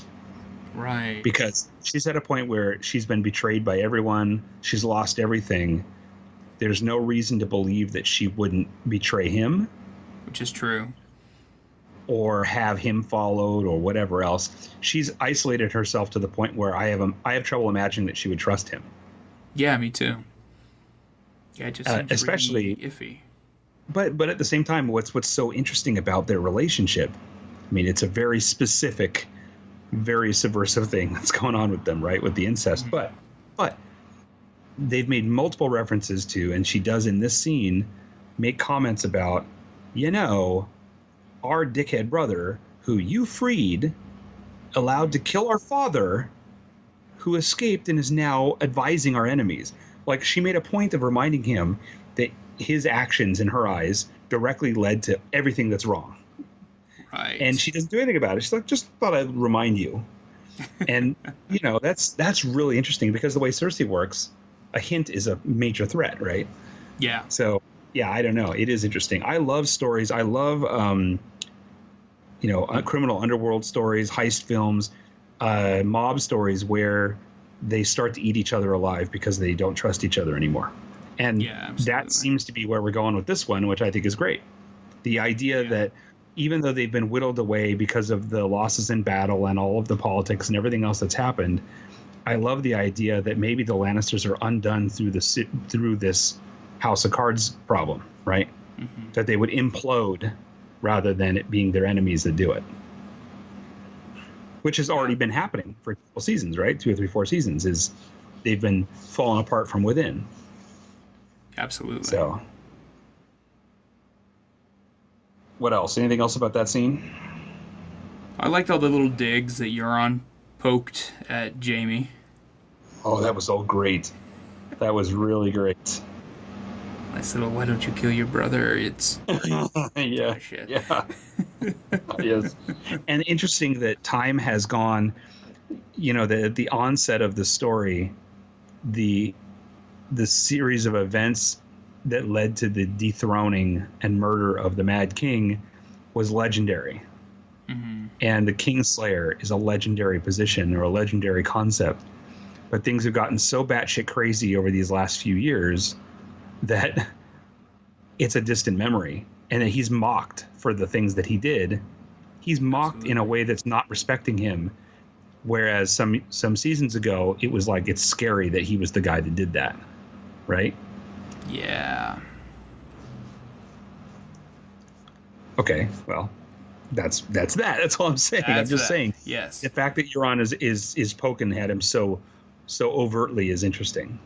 Yeah, it is. I mean, I can only assume it's partially just based off of the rumors about Jaime and Cersei, but I also just think that might just be how Euron rolls.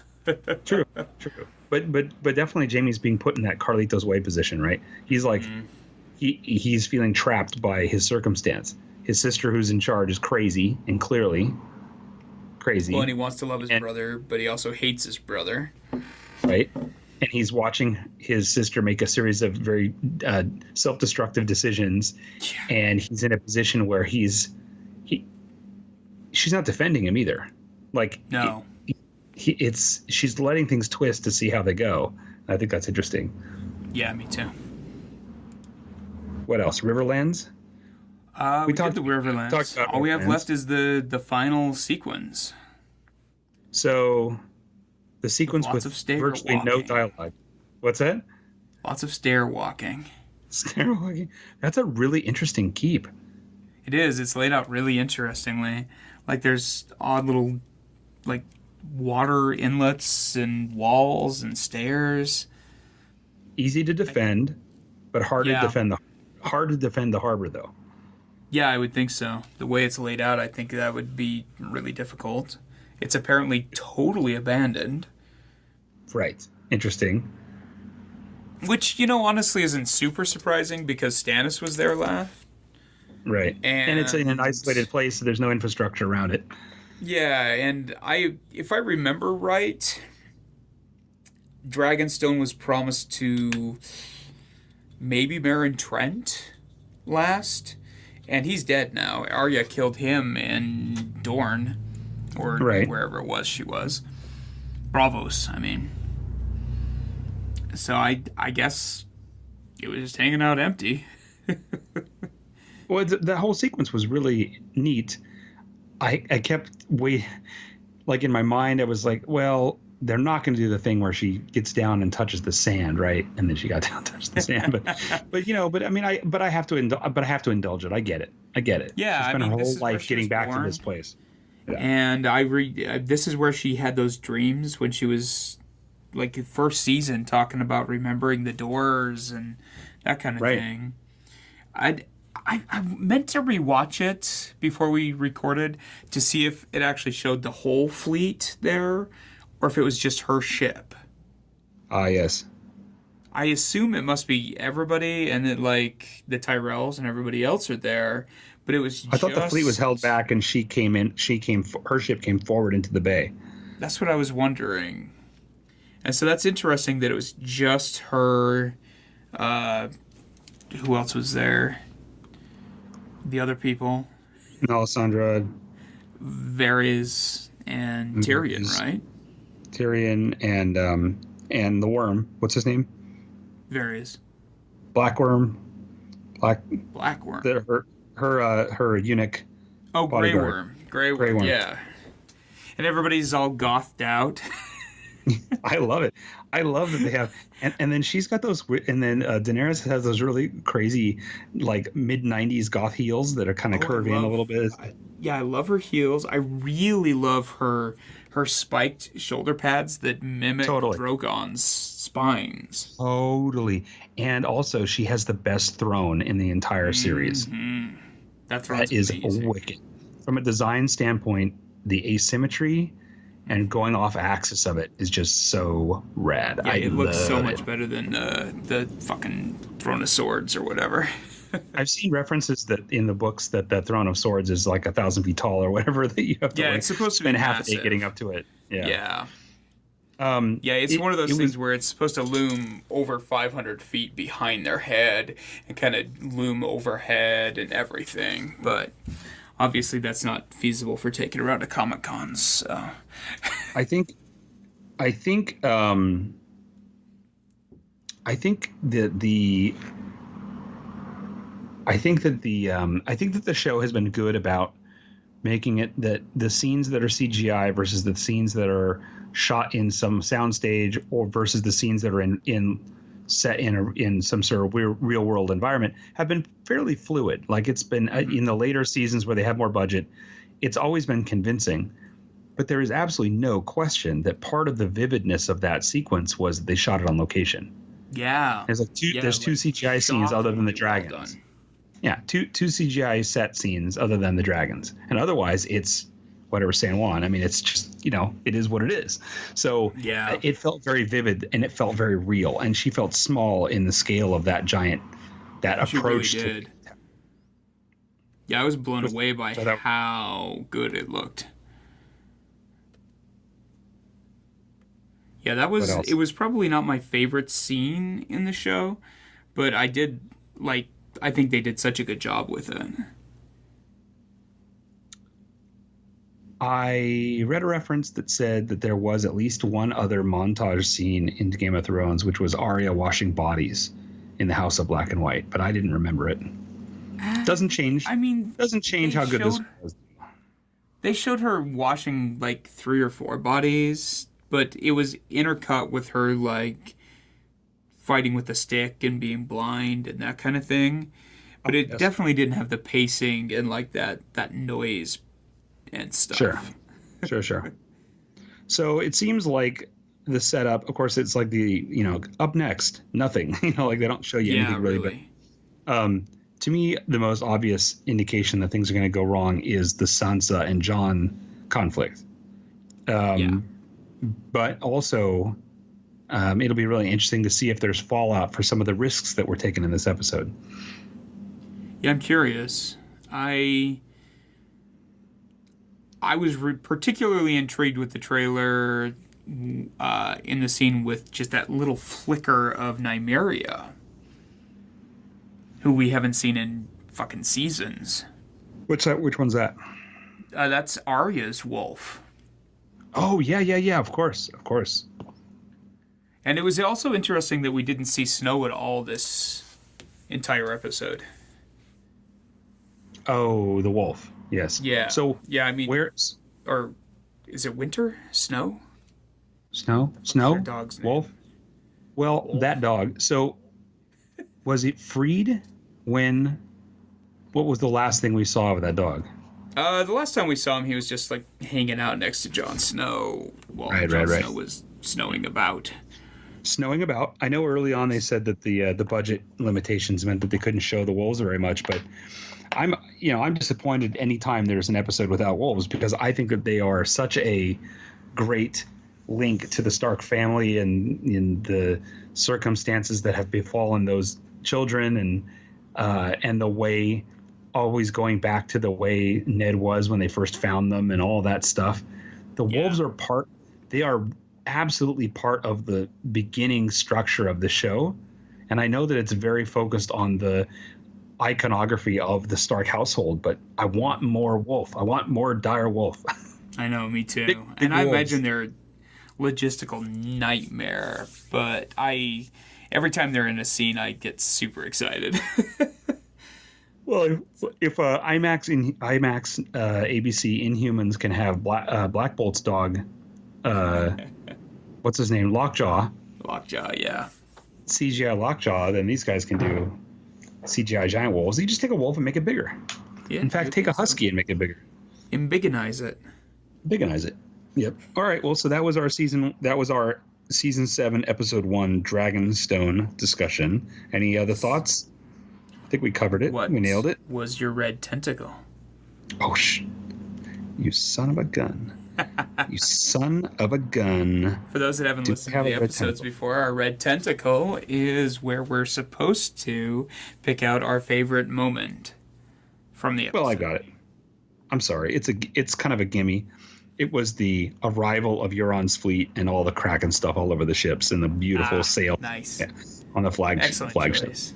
Yes, thank you. That was in my top 5. Top 5. But I have to go with that stupid montage. Yeah, I mean, it was really great. It was so delightful and disgusting at the same time. And what else? Like, Totally I wanted to it's the immediately oral rewind. things. Yeah. What? It's a I wanted to and rewind it and just rewatch it, but I knew my wife wouldn't be able to handle watching it a second time. Right. Well, it's the thing we've been talking about with trailers over the last year. It's been that trend that we saw in like Skull Island and Suicide Squad trailer and a few others. And I just saw it recently in a trailer today where they use some staccato of sound effect in the way that the trailer's cut. That's either linked to the music in the trailer or to something else. And they did it in that episode. It was that scrape, puke, like all those sounds were repeated in sequence, and it was absolutely why it had the effect that it had. It was great. Yeah, it was fantastic. Pukey bowls of chili. You love it. So the next episode is out Sunday. It is Stormborn. So what is that? Another sword name? Stormborn is somebody's last name, I think. God, who is that? I don't recall whose last name that is. Stormborn. I don't want to look ahead because I don't want to be spoiled. Yeah, I don't want any spoilers, but if I remember right, I think that's somebody's last name, but I can't remember. Sweet, I'm excited about it. We will be back here to give our sum up of it as quickly as we can after this show. If we said something terribly wrong, tweet us and tell us that we did. If we said something that was absolutely dead on, perfectly right, tweet us and tell us we did. Where can they find you, Tom? Oh, that's a very good question. Unlike you, I don't have the same exact thing every place. But if you search in your engine of choice, Third Rail Design Lab or TRDL, generally speaking, you're going to find me. So sounds accurate. Usually it's Third Rail Design Lab, but either way. And if you seek out Deeply Dapper, you'll find me. Excellent, You can man. always email us. What's our email address? Do we have an email address? For this site, for this podcast? For this podcast? Salty, I think it's salty@robotkraken.com, but just use any of the, just reach out to either of us from any format of your choice. Us or something, yeah. Let me take this moment. Of us has checked that email in a while. Yeah, I have not. So for those, it's chock-a-block with interesting anecdotes and feedback from our listeners, but too late, haven't checked it. So no, it's not true. We do. We really do. We care so much we don't have time to check it. So we really do. The other thing is, if you guys are enjoying this, send us a review on iTunes. That's it. It's iTunes reviews. Send me a message on Twitter or Instagram or whatever, and we'll send you a little thank you for. It's true. Letting people know. And the thing is, iTunes is a mysterious beast. We're there, and people find us on there, and we have subscribers, which is great. But the only way to get more exposure on iTunes is people have to rate us 5 stars minimum, and then they have to write reviews. And we know, I think at this point we know at least 12 people have told us they've written reviews and they're not on there. Yeah, they're not on the podcast. It's the weirdest thing. So I don't know what that's about. So the only way to solve that problem is to do more of the same, because that's rational. Yes. Right. Yes. Continue throwing yourself against the wall until it falls down. That's right. So next week we'll talk again on this particular subject, if not before, for other things. Assuming you don't get grayscale, Chris. It's been real. My Shall we put the is scaly, but I don't think it's really that. That's I'm gonna go talk to HR about it. So let's put the Kraken back in the bottle until next week. Till next week, everyone. All right, thanks. Winter Cheers. Bye. is coming. Ting ting ting ting.